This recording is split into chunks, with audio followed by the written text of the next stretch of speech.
Hey guys, in this video, I will show you how to remove saved login info on Instagram. All right, so let's begin with the video.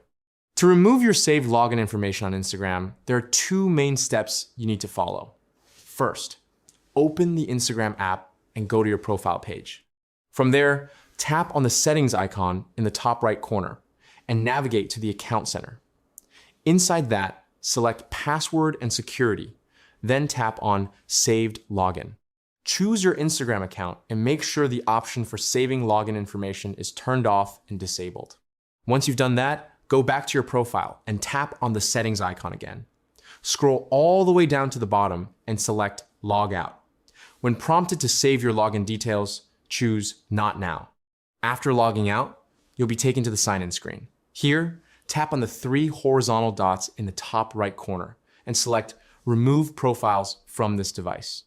Then, choose the Instagram account you want to remove and confirm the action. This will completely clear your saved login information from the device. And that's it. So that's basically how you can remove saved login info on Instagram. So that's all for this video. See you in the next one. Thanks.